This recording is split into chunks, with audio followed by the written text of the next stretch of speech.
Muito obrigado pelo convite. É uma honra estar aqui com o Mestrão Malibu. Eu já sigo o canal do Malibu desde o comecinho, quando não tinha nem 10 mil inscritos. Eu descobri por acaso o teu canal lá. E aí, pô, o Malibu é uma enciclopédia aí desse mundo das artes marciais aqui no Brasil. Uma honra estar aqui também com você e com o Daniel. O Daniel, a gente se encontrou no Réveillon, trocou uma ideia rápida lá sobre os nossos personagens lutadores e tal. Eu sou um entusiasta aí desse universo de mistura de artes marciais com artes cênicas, que eu brinco que é artes cênicas marciais, que é a mistura dos dois universos, para a gente fazer cena de ação que o público brasileiro adora ver. E aqui no Brasil a gente está começando a ficar confiante para produzir peças de ficção cada vez mais sofisticadas aí com essa linguagem da porrada, da luta e com toda a história que o Brasil tem para contar e defender aí pelo mundo, né? O mestre Sérgio Malibu. Maior prazer estar contigo, aqui com essas duas feras aí. Como ele falou, arte marcial e arte cênica é tudo arte, né? É para agradar o público em geral, uns na pancada, outros representando, outros comentando, mas isso aqui é um mundo maravilhoso e é um prazer ter a arte marcial representada por grandes feras como vocês. Não, igual o mestre Malibu falou aqui, aquela sensação, parece que você está enrolado num edredom dentro de uma máquina de lavar gigante, né? Você fica afogado, ao mesmo tempo está preso. Então, eu acho que se você acostumar com esse tipo de perrengue, dificilmente na vida você vai ter uma situação que vai te colocar, vai te testar mais do que você tomar um amasso de um cara de cento e tantos quilos, mais graduado que você, né? Ali você está no limite ali da tua capacidade física, mental, e eu acredito que não existem várias saúdes. As pessoas estão muito acostumadas a falar essa saúde do corpo, saúde da mente. Eu acho que é uma saúde só. Se você não cuidar do corpo, não cuidar da mente, não cuidar do lado espiritual, a engrenagem não vai funcionar perfeitamente. Sempre vai uma coisa puxar, que dizem assim, a corrente é tão forte quanto o seu elo mais fraco. Então, se você tiver um elo mais fraco aí na corrente, a corrente vai puxar, vai ser puxada, vai ser tensionada, aquele elo que é mais fraco vai ceder. Então, se por acaso é o teu lado físico, fisiológico, mental, espiritual, aí você vai puxar todo o resto para baixo, para trás, né? Então, eu acredito muito nessa integração, assim. Acho que o jiu-jitsu, mas junto com as outras, as artes marciais em geral, elas trabalham muito isso, né? Que é o medo, é aquela coisa da medição de risco, de perigo, de recompensa, aquela coisa de você medir a distância. E é claro, a gente treina a arte marcial torcendo para não cruzar, igual seguro de saúde, seguro de vida. Você treina, você aprende, você... Então ontem eu comprei um monte de remédio na farmácia, para a farmácia aqui de casa estar completa, o pediatra da minha filha me deu ali a receita. Se tudo der certo, eu vou jogar tudo fora ano que vem, 2022, sem ter aberto nenhuma caixa, mas tem que ter lá em casa, porque se acontecer alguma coisa, a gente tem que estar pronto para defender a gente, a nossa família, enfim, né? O teste de fazer popó foi tipo, meio bem acirrado. Uns 800 atores fizeram o teste para fazer. Eu tive que mandar bem na cena, no acting, né? Primeiro, eles testaram a atuação. Eu estava lá, na sala estava Walter Salles, Sérgio Machado, os diretores, criadores da série, e tive que mandar bem na atuação, que foi a primeira coisa, mas o que surpreendeu eles, eu vi a cara deles sorrindo, isso foi, falaram, você sabe lutar? Eu falei, sei. Aí falaram, faz sombra. Sombra, todo o pessoal aqui sabe o que é você lutar com nada, você imagina um oponente e é como se fosse uma exibição. E todo mundo da luta em pé, eu acho que qualquer tipo de luta, Muay Thai, ou kickbox, ou boxe, você sabe se o cara tem alguma categoria na sombra. Você sabe se o cara... Você já perdeu para a sombra?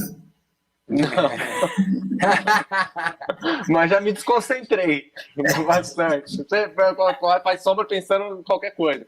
Mas é isso, a sombra surpreendeu eles, assim, porque era um cara, faixa preta de kickbox, competi, né?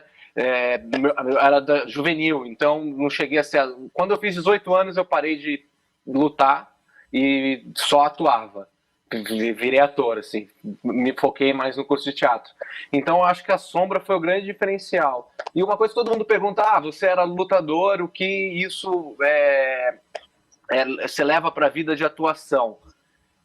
Várias coisas. Acho que a primeira é lidar sob pressão. Lidar sob pressão. No estúdio é a mesma coisa, é pressão. Tudo pode dar errado, são muitas cenas por dia, são 200 pessoas dentro de um estúdio, Duda sabe como é que é. A gente tem pouco tempo, às vezes, para rodar, a cena tem que dar certo, você tem que escutar, geralmente, o seu mestre, que é seu diretor, a pessoa que você acredita, que você segue, que você confia. Muito parecido com a luta. As artes são muito parecidas.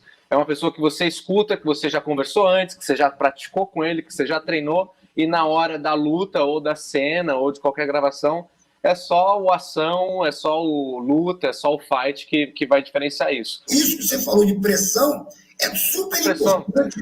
Foi o que você falou, ser imobilizado, você passa a passar por dificuldade na vida e você sente que aquilo vai passar, que aquele caldo que você toma vai acabar. Então é importante isso realmente, a gente na luta está acostumado com pressão. Então, pressão para mim, como para vocês, é Disneylândia, vamos dizer assim. Olha que coincidência. Eu estava com a Sabrina, a gente estava de madrugada, eu estava fazendo a maratona Rock Balboa, que eu já fiz várias vezes e pretendo fazer várias vezes ao longo da minha vida. Então eu estava, sei lá, no Rock 3, sei lá, ou no 4. Aí, antes de dormir, a Sabrina zapeando notícia na internet, no Twitter, sei lá. Ela, olha, vai ter um núcleo, o Rock Balboa, na novela do Valci Carrasco, o Rock Balboa vai ser o Caio Castro. Aí eu fiquei com aquilo na cabeça, dia seguinte eu mandei a mensagem pro Valci, ô Valci, a gente já tinha feito novela junto, né? Eu sou da mesma categoria de peso do Caio, hein? Só pra você saber. Aí ele mandou, tipo assim, bom saber que você é da mesma categoria do Caio. E pronto, tipo, foi a resposta dele. Aí meses depois eu continuei ali, mandando aí, continuo treinando direto, aí não sei o quê. Porque eu já tinha conversado com ele, porque isso é engraçado também nessa vida de ponte aérea, né? Porque a gente que viaja muito Rio, São Paulo e tal, a gente encontra muita gente no aeroporto. E aí eu já tinha encontrado o Valci numa volta, num voo de Rio para São Paulo para Rio, não lembro qual foi. E aí a gente foi conversando o voo inteiro, e quando eu ia fazer a novela no SBT, então eu estava sem aquela pressão do ator conversando com o autor, ou com aquela coisa do chefe, né? Eu não estava precisando de emprego, eu não fiquei preocupado, ele pode achar que eu estou puxando o saco. Então a gente teve uma conversa franca, aí eu contei para ele da minha vontade de fazer novela de personagem de ação, porque eu gosto muito, eu cresci assistindo todos esses filmes, Máquina Mortífera, Duro de Matar, Chuck Norris, o Bruce Lee, Arnold Schwarzenegger, eu gosto muito desse tipo de coisa e acredito muito que o público brasileiro também gosta muito e tanto que os maiores recordes de bilheteria no cinema aqui no Brasil são Avengers, Avatar, Velozes e Furiosos, Piratas do Caribe, todos esses filmes que têm essa pegada de cena de ação. E acho que também essa parte das artes marciais tem tudo a ver com esse tipo de cena de ação, porque além do autocontrole normal das artes dramáticas que a gente tem que desempenhar quando está atuando, tem a parte física. Então você tem que render fisicamente. Porque às vezes, uma vez eu conversei com o José Aldo e ele tinha acabado de fazer a participação como ele mesmo em Malhação. Ele falou, cara, esse negócio é coisa de louco, não é pra mim não, tem que ficar 5 horas fazendo a mesma coisa. Eu terminei a gravação exausto. Eu falei, vai vendo. E na minha cabeça o doido é ele, que fica ali, né, trocando porrada 25 minutos na frente das câmeras, ali dentro de uma jaula. Então você vê que são tipos diferentes de pressão, mas elas são meio que parecidas e complementares e tal. E aí rolou o convite meses depois para eu fazer a novela, e para mim é Disneylândia, igual o Mestre Malibu falou. Vou perguntar outra coisa para você, Daniel. Você, para fazer o personagem, com essa tua onda aí de não pegar os dublês, tu também Tom Cruise, né? Tom Cruise também não gosta muito de dublê, não. Meu irmão, você acabou passando pela experiência de desidratar, que é a pior experiência que tem. A pior coisa que eu fiz na vida. A pior coisa que eu fiz na vida. Conta para nós. Conta para nós. A primeira luta do título mundial em 99 do Popó foi em Le Canet, contra um britânico. Eles lutaram na França. E Popó, um dia antes da luta, estava 3,5 kg acima. E ele teve que tirar, 3,5 kg em, sei lá, 10 horas, 12 horas. Ele teve que correr para tirar o peso, porque senão ele não ia bater o peso, ele não poderia disputar o cinturão. Não ia ter a luta, porque a primeira coisa num título mundial, você tem que bater o peso. quando você bate o peso no box, é muito certinho isso. Aí você luta pelo cinturão mundial. Senão você é desclassificado e o cinturão se fica com o dono, né, que era dele, ou se tá vago, ele fica em aberto para a próxima luta. Aí Popó tava acima do peso, teve que desidratar, aí tava eu, Sérgio, os produtores. Daniel, como é que você vai fazer essa cena? Eu falei, vou desidratar também, vou ficar igualzinho a ele. Porque você é maluco. Eu falei, só bota de cara a primeira semana de gravação, a primeira diária vai ser minhas últimas cenas. Vou começar ao contrário, vou começar tudo ao contrário. Porque eu já tinha ouvido falar lá, o pessoal do boxe falou, Daniel, você precisa de uma semana para o corpo se acostumar para você ir tirar muito peso muito rápido. Aí eu tava no 67, eu sou meio leve. Eu tenho 1,75m, eu peso 67, 70, eu tava no 67.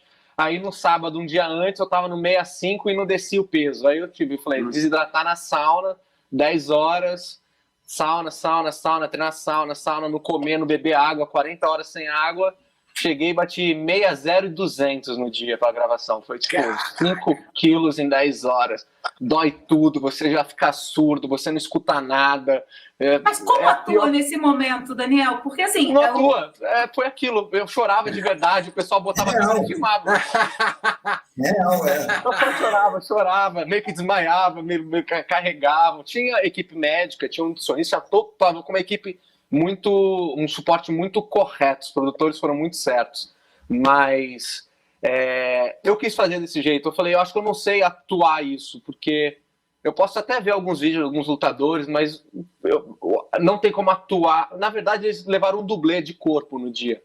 Eles ficaram com medo de não conseguir desidratar. Pra garantir, né? Pra garantir um dublê de magreza. Aí botou eu dublê, eu tava mais magro que o dublê. Eu tava tipo, ferrado. A cara fica tipo... tenebrosa. Malibu, você já desidratou para lutar? Não, assim? Nos meus tempos, cara, a gente queria lutar com um cara mais pesado, a gente não queria lutar com um cara mais leve. Nossos tempos, a luta era diferente, era para se comprovar contra outras, não era muito esportivo o negócio. O negócio era mais ligado a desafios, né, cara? O leve ganha do pesado, o mais fraco ganha do mais forte. Isso era o lindo da parada. Isso que era o bacana. Que era quase o Pride, né? Era quase o Pride, lembra do Pride? Antes disso. Estou falando bem quando eu vi a primeira vez, né? Que foi uma história que tem na internet. Eu vi uma luta do Rickson com um havaiano gigante. Na praia, eu vi essa luta. Na praia foi com o Hugo, né? O negócio começou na praia, mas foi um negócio de prancha de surf. O Rickson veio no bairro Mamona. Eu estava nessa história, a prancha que era minha, né? Que o havaiano. Então foi por isso que eu entrei. Mas eu queria aproveitar esse momento, a gente falando das antigas, né?